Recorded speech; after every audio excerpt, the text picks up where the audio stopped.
কোনো পশু পাখি আর জেগে নেই। আমার যে বড্ড ভয় করছে। আমার মনে হচ্ছে আজ রাতে আমার ঘরে কোনো শত্রু প্রবেশ করতে পারে। তাই এই অস্ত্রখানা আমি আমার পাশে রেখে আমি ঘুমিয়ে পড়ব।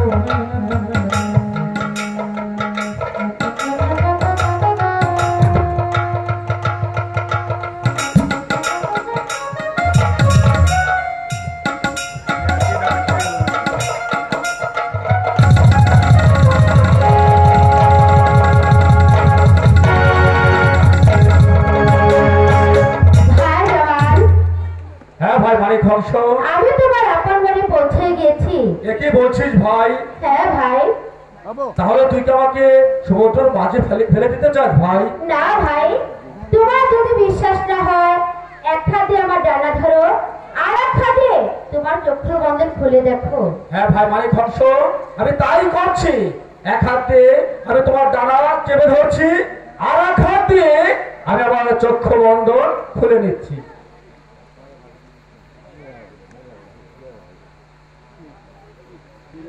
হ্যাঁ ভাই মানিক হংস, কিন্তু এ তোমার আপন বাড়ি।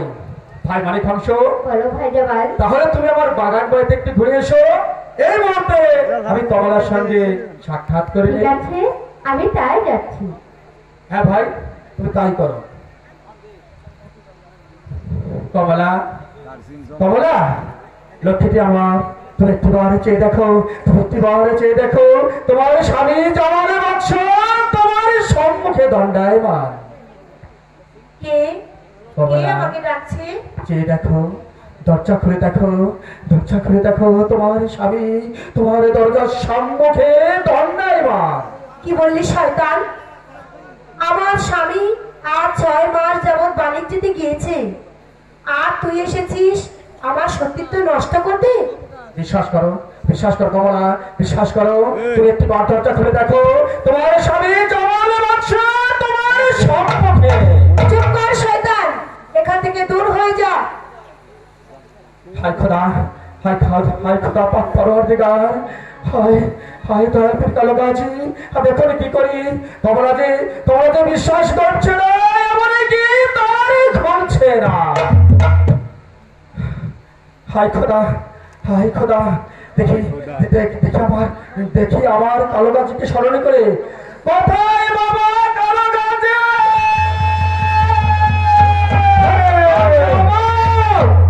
জামাল, কি হয়েছে ভক্ত জামা? ওগো দয়াল, তুমি তো দয়া করে আমার আপনে গৃহে পৌঁছে নিয়েছো, কিন্তু কমলাতে বিশ্বাসই করছে না, এমন কি তার ঘটছে না। বিশ্বাস করার মতো কথা নয় ভক্ত জামা। ওগো দয়াল, তোমরা বলে দাও কি করবো? তুমি এই মুহূর্তে আল্লাহ রাসূলকে স্মরণ করে, কালো গাজের নাম স্মরণ করে লোহার দরজায় দিবে হাত, লোহার দরজা ভেঙে হয়ে যাবে খান খান।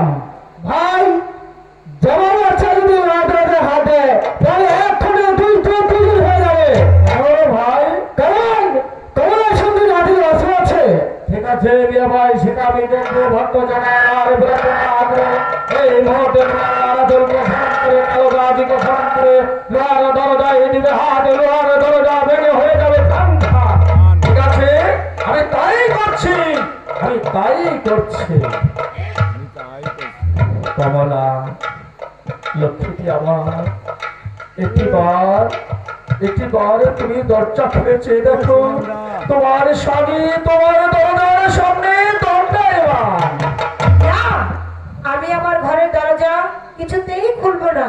তাহলে তুমি দরজা খুলবে না? না, খুলবো না। ঠিক আছে, তাহলে দেখা যাক আমার আল্লাহ রাসূল দয়াল পীর কালো গাজীকে স্মরণ করে আমি আমার ঘর দরজা হাতে ঘর দরজা ভেঙে হয়ে যা।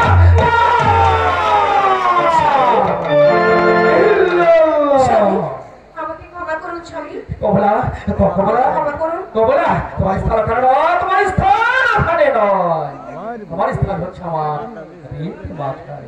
স্বামী, আপনি কেমন করে এলেন? কমলা, আমি সব বলছি। ইস, আমার লক্ষ্মীটি, আমার লক্ষ্মীটি মুখ খারাপ দেখি 6 মাসেই বলে তুমি বোধহয় সবসময় আমার কথা ভাবতে ভাবতে তুমি কিছু মুখে দাওনি কমলা। স্বামী, বিয়ে করে সেদিনই আপনি আমাকে একা করে 12 বছরের জন্য বাণিজ্যতে চলে গিয়েছেন। এরপরেও কি আমি ভালো থাকতে পারি?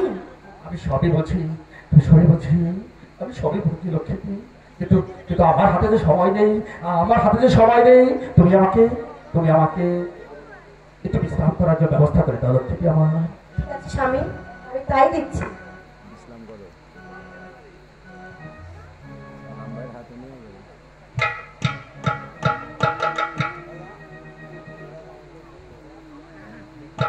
স্বামী, হ্যালো,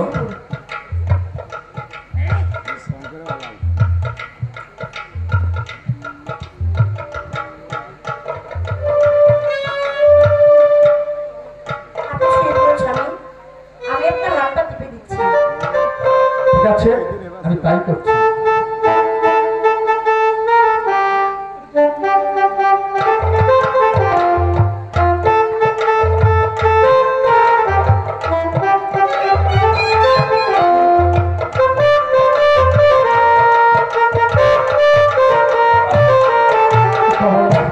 কিছুতেই যে আমার ঘুম আসছে না।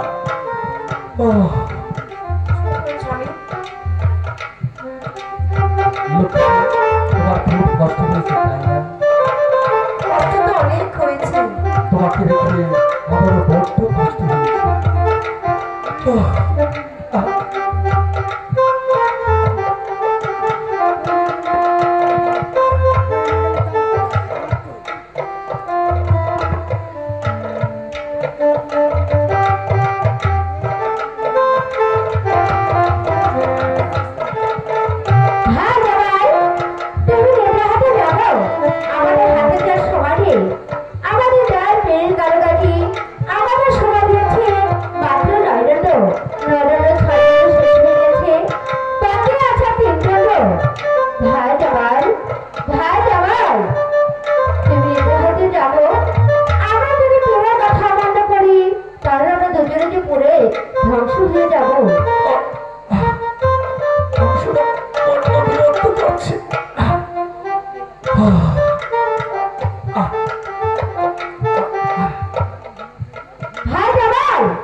আমিও কিন্তু বুঝি, তারপর তোমার কাছে আছি। ঠিক আছে স্বামী, তবে আমার একটি কথা আপনি মনে রাখবেন। আজ রাতে আমার ঘরের দরজা ভেঙে আপনি যে আমার ঘরে প্রবেশ করেছেন, এই কথা আম্মা জান এমনকি প্রাসাদের কেউ জানে না।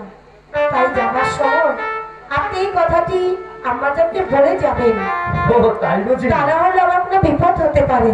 বুঝতে পেরেছি। আমি আমার আম্মি জানের কাছে না বলে, তোমার কাছে না বলে, আমার লক্ষ্মী আমি যাচ্ছি না।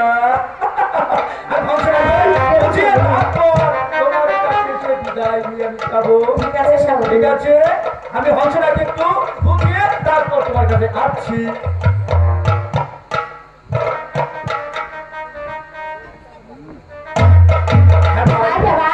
এবার সাবধান থাকবে, তোমার চক্ষু বন্ধ করে দাও আর আমার দুটি জায়গা থেকে চেপে ধরো। হ্যাঁ ভাই, মানে হংস, আমি তাই করছি।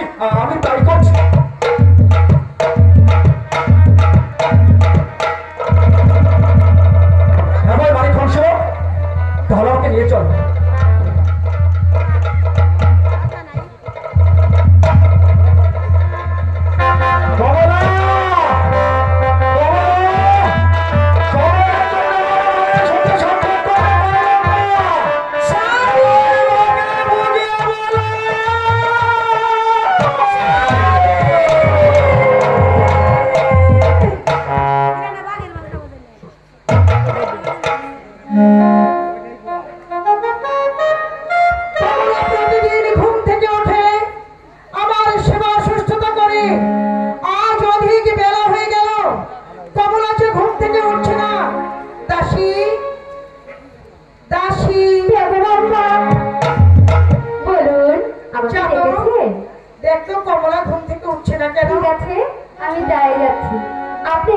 অপেক্ষা করুন। আচ্ছা।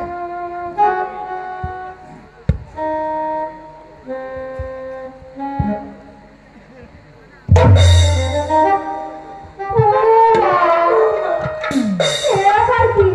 কমলার ঘরের দরজা ভাঙা, ব্যাপারটা কি? যাই, বেগম বাবা বলেছে ছোট বেগম সাহেবকে ডেকে দেওয়ার জন্য। আমি ডেকে দিই, আমার কাজ আমি করে নিই। ও বাবু, কে আবার কি? ছেড়েছি পালঙ্ক ছেড়ে মাটিতে ঘুমাচ্ছে। মাথার চুলগুলো এলোমেলো, গায়ের কাপড়টা সরালো। বুঝেছি, কোন নাগরের সাথে সারা রাত রং ঢং করে এখন তুমি ঘুম পাচ্ছ। ঠিক আছে, তোমার সুখের ঘুম আমি পালাচ্ছি, পালাচ্ছি, পালাচ্ছি।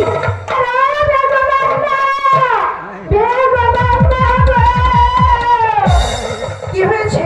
বেগম আম্মা, আমি যাই দেখি কমলার ঘরে দরজা ভাঙা। কি বলছিস তুই? হ্যাঁ, আর বলতে পারবো না, ভয় করছে। কোনো ভয় নেই, তুই আমাকে বল কি হয়েছে। দেখো, পালঙ্ক ছেড়ে মাটিতে ঘুমাচ্ছে। কি বলছিস? মাথার চুলগুলো এলোমেলো, গায়ের কাপড়টা সরানো, নাগরের সাথে বেগম আম্মা। আর একটি কথা উচ্চারণ করবি না, অনেক বেশি বলে ফেলেছিস। যা এখান থেকে বেরিয়ে যা। নিজেকে দেখে আসুন। দাসী কি বলে গেল? কমলার ঘরের দরজা ভাঙা, মাথার চুল এলোমেলো, কত বড় না আমি নিজের চোখেই দেখতে চাই।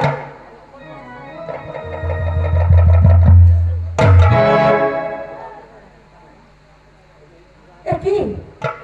কমলার ঘরের দরজা ভাঙা,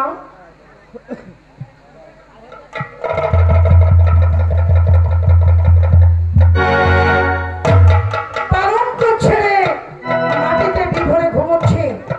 তাহলে কি কমলা মৃত? না, কমলা জীবিত। কমলা, এই কমলা, কমলা! আম্মা, কি হয়েছে আম্মা? তোর ঘরে কে এসেছে?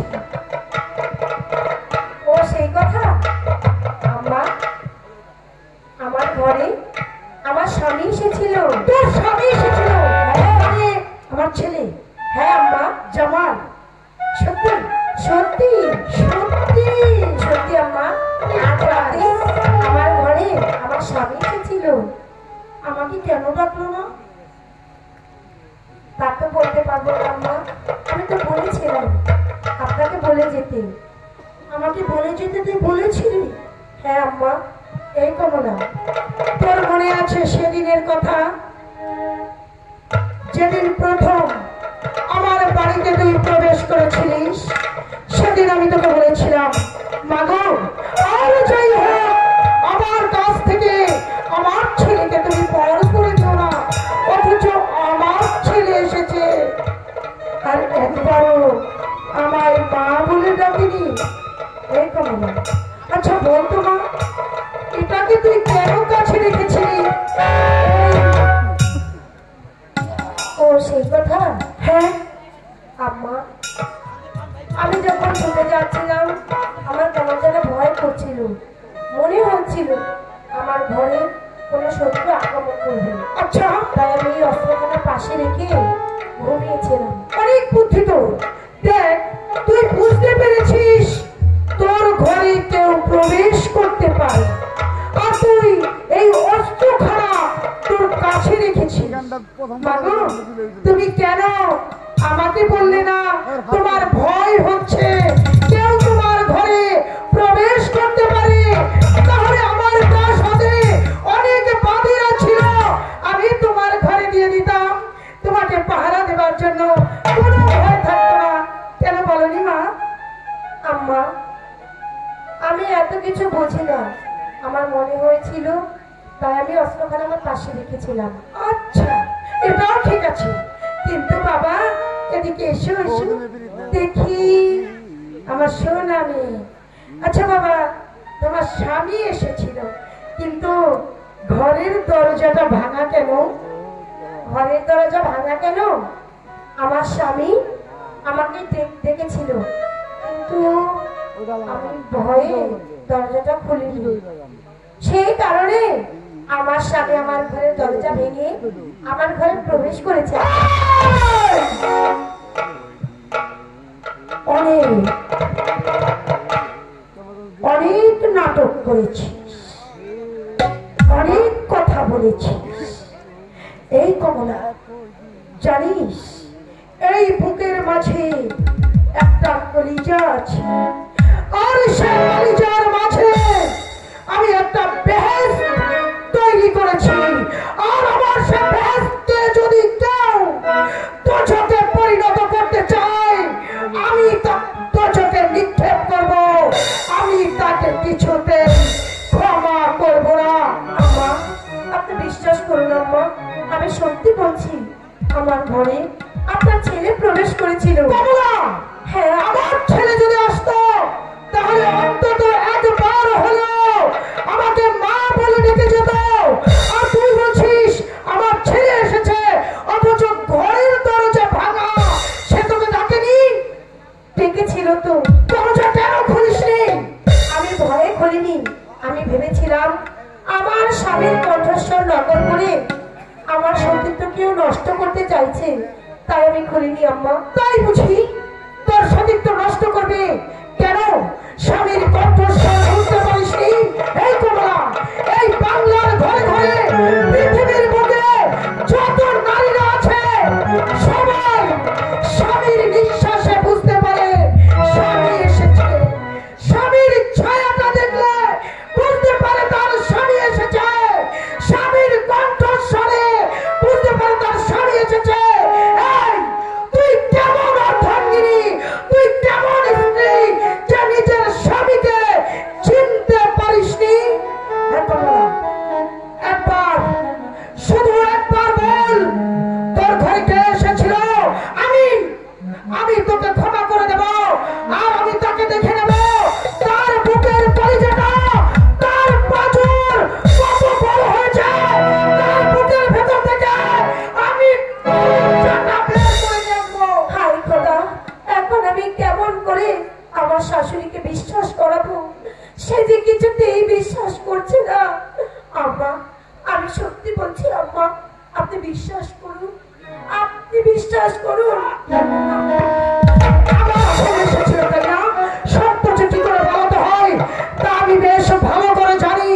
আমি জানি সোজা আঙুলে যখন ঘি ওঠে না, তখন আঙুলটা একটু লাগাতে হয়। আমার জানো?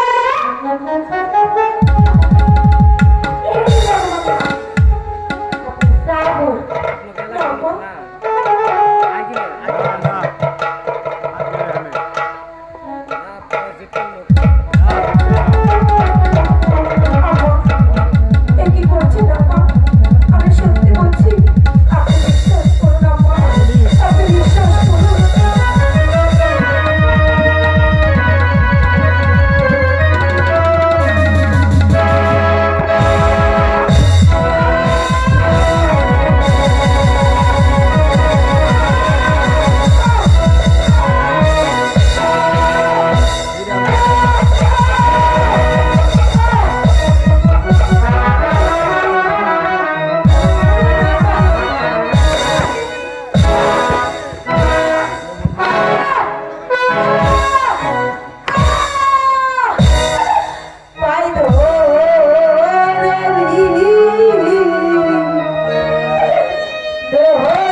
থেকে ওই নিশিরা কে জন আমাকে জলহা করে স্মরণ করেছে। জীবনে কত সতী নারীর সিঁদুর মধ্যে দিয়েছি, এখন আমার তার মায়ের বুক খালি করতে হবে। তাই তো আমি চলে আসছি।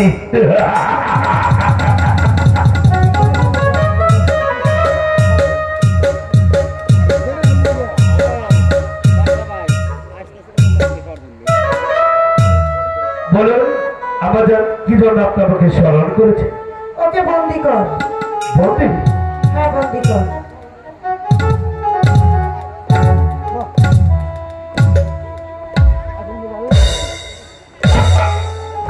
দেখি আমাদের আশেপাশে আমি কাউকে দেখতে পাচ্ছি না, কাকে বন্ধ করবো আমাদের? এই চল না, বন্ধ হয়ে গেছিস বেয়াদব সম্বাদ। দেখতে পাচ্ছিস না এই বেশরমিকে বন্দি কর। কি আমাদের এদিকে আপনার সেই সহজাদা পুত্রবধূ কমলা? হ্যাঁ দেখতেই তো পাচ্ছিস, বন্দি কর। আমি কমলাকে বন্দি করবো? হ্যাঁ করবি, আমার আদেশ। আমি বলেছি তাই বন্দি করবি, কিছু না কই বাদ নেই। আমাদের এই পৃথিবীতে আপনার কথায় কত লোকের হত্যা করেছি, কত জনের শীতের সিঁদুর মুছে দিয়েছি, আজ আপনি সেই জলহাতের হাতে তুলে দিয়েছেন নিজেরই পুত্রবধূ কমলাকে। কি অন্যায় অপরাধ করেছে একটিবার কি জানতে পারি না? এই জল্লাদ বেয়াদব, তুই কি জানিস তুই একজন জল্লাদ হয়ে আমার সামনে দাঁড়িয়ে বলছিস এই অপরাধীনি কি অপরাধ করেছে? আমি তোকে বলবো না, এ কিছুতেই হতে পারে না, ওকে বন্দি কর।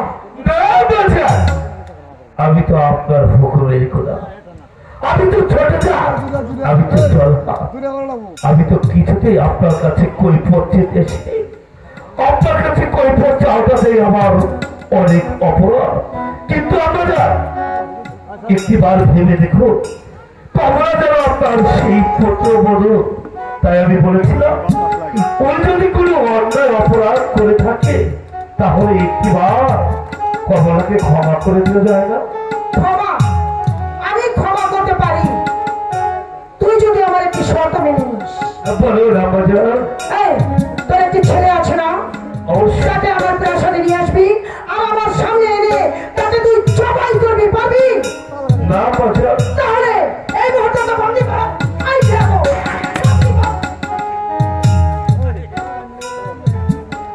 আব্বাজা, পৃথিবীটাকে এক পালায় মজুর করা যাবে, কিন্তু নিজের সন্তানকে কখনো এনে ওই পালায় মজুর করা যাবে না। তুই একদম ঠিক কথা বলেছিস, আমার সন্তান বলে কথা আর আমার পুত্রবধূ। এই জল্লাদ জানিস ও আমার বংশের মুখে কালি রেপে দিয়েছে, আমাকে ক্ষীরার পাত্রী বানিয়েছে, তাই তোকে আমি জল্লাদের হাতে তুলে দিয়েছি। আমি আর কোনো কথা বলতে চাই না, আর কোনো কিছু জানতেও চাই না, ওকে বন্দি কর। আব্বাজা,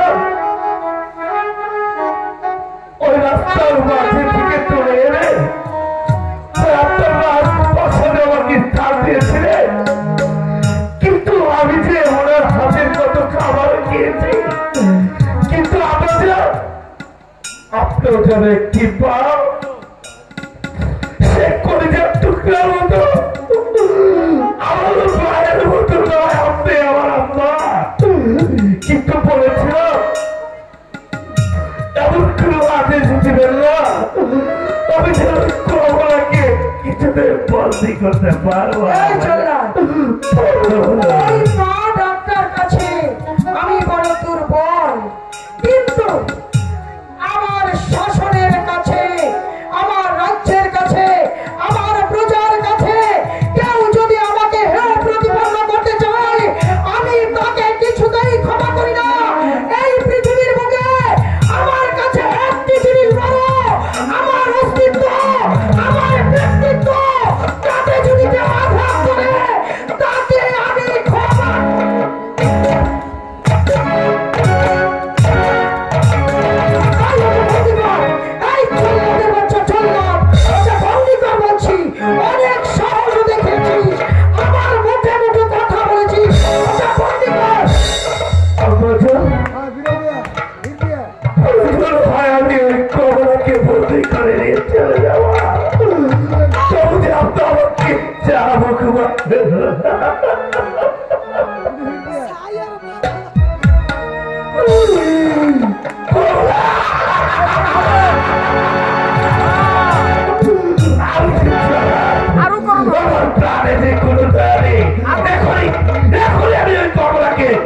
নিয়ে চলে যাচ্ছে।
অপরাধ যদি কিছু করে থাকিস সেটা তুই করেছিস।